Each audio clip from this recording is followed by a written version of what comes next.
30 projections in 30 days going into the 2024 regular season for the New York Mets as we continue our month-long deep dive into the Mets 40-man roster. Today we are talking about a very explosive reliever, Jorge Lopez.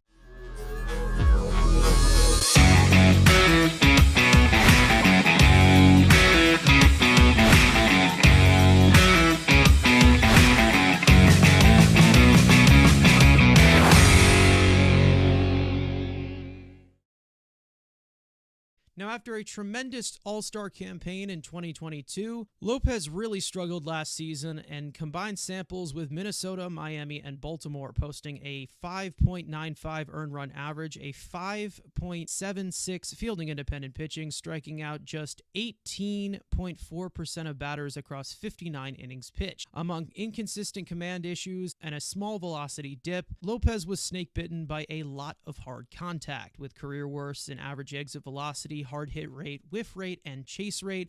Lopez really couldn't contain the home run either, with a home run fly ball rate of 21.4%, which landed him in the league's bottom 10% last season among relievers. Although his brilliant 2022 seems like an outlier season, Lopez harbors a very high-profile kitchen sink arsenal. A high 90s running sinker, four-seam mix with his signature high-dropping action knuckle curve, a hard-cutting slider with late break, and a side-spinning changeup. With plus control and command of the strike zone, Lopez will look to bounce back in 2024 and will be entering a 31-year-old season after signing a one-year, $2 million contract with the Mets this winter. If you look at his career, I mean, besides that 2022 season, he's really not been the greatest, but again, velocity is the main key. And can he be a productive, again, has experience as a closer in high leverage? I would like to see how Mendoza puts him in right away. Is he the seventh inning guy? He has that ability and has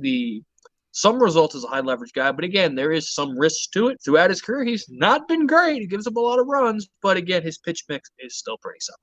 Like I said, the results weren't there last season, but at least he has something to build on. At least there is that potential with the kind of stuff that he has. And it's interesting because, again, he was an all-star. We love that. But he also was good in the World Baseball Classic, which is, what the games, do they count? It depends who you ask, but you can't deny that there's not a playoff atmosphere to them with how invested the crowd is, how invested the players are. They're big moments, and he performed well.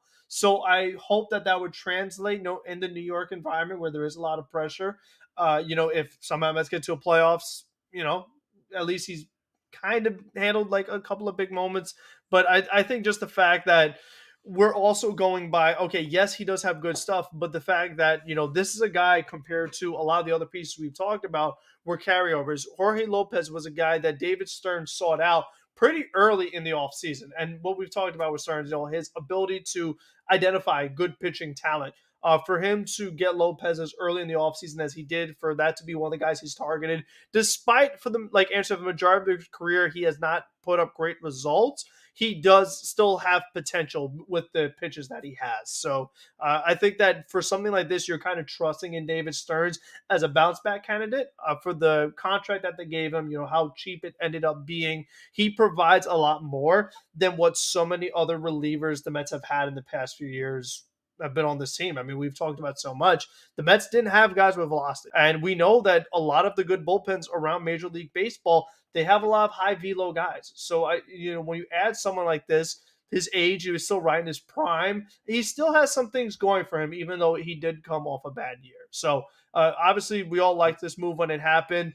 For how much they paid, you really can't complain. And, he's a guy that we're really hoping could have a solid season for the Mets. And he's not, like we've talked about, all relievers, not going to be a closer, not going to be the setup man. So even just to start out, they could start him out in low leverage to medium leverage. And if he turns, not even to the guy he was the all-star season, but if he becomes solid again, then they could work him back up into a high leverage role. It's something that could kind of, based off of ride the hot hand, so to speak, late in games. So I think, you know what, he's going to be with Edwin Diaz, so you can have a nice little Puerto Rican tag team in the back end of the bullpen. So who knows, maybe Diaz is able to motivate him or what have you. He'll have Francisco Lindor, the best assistant pitching coach in all of baseball, giving those mound visits. There's a connection there as well. So I can see a scenario where Jorge Lopez is a productive player for the Mets this year. I want to remind everybody that projections are not predictions. They are benchmarks of the player's current specific percentile outcome on predictive data and results. For my projections, I decided to use, in my opinion, each player's 75th percentile outcome. Although a majority of player projections are constructed from the player's 50th percentile outcome, I personally wanted to use a median between sustainability and upside. It also gives you a decent hint as to who I am high on and who I am low on. Jorge Lopez this season, 59 innings, 24.5% strikeout rate, a walk rate of 9.4%, a 3.97 earned run average, a 3.67 fielding independent pitching, a 0.9 home runs per 9, with a wins above replacement of 0.6. If you're projecting him at a 4 ERA throughout his career, that would be third best of his career. I gladly take that as that kind of high leverage arm. I'm not gonna call him setup man, whatever. High leverage arm. That's our new terminology in today's baseball. To get 60 innings out of him, again, maybe you're a little.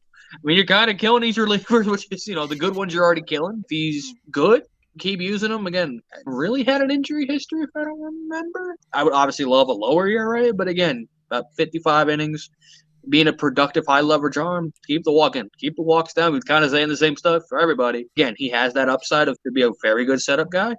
I think he could show it. Let's see if he does it. Out of all of the relievers here, from these projections, there's a real strong possibility that I think Jorge Lopez definitely overperforms as compared to these, of course. 75th percentile. At 100%, he could be very dominant, obviously, out of the pen. He did have 59 innings with the multiple teams combined, so it's really kind of on the mark from where he was last season.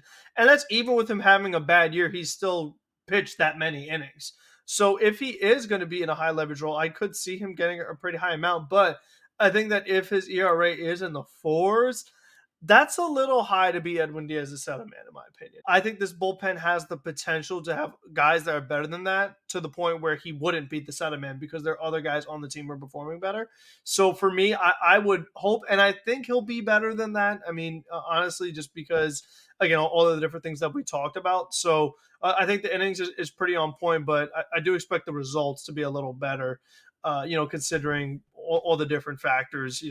Just everything is different this year for him. There's a lot of factors that go into Jorge Lopez's season for 2024. So I do expect him to be a little better than those projections have him at. You also have other projection systems right now actually being a little bit lower on Jorge Lopez. I'm just going to guess that has a lot to do with the home run totals last year, the home run totals for his entire career, which have not been very matching to his 2022 season, which was his breakout year, of course. I think that, there's a strong possibility where you see him as one of the back end pieces, whether it's the 7th inning or the 8th inning. I think that this was a great signing for the bullpen. It has a lot of upside to it. There's still tons of potential in a reliever season, him coming into a 31-year-old season. So I am interested to see what we get from Jorge Lopez, who at his best showed he can be a very dominant pitcher in this league.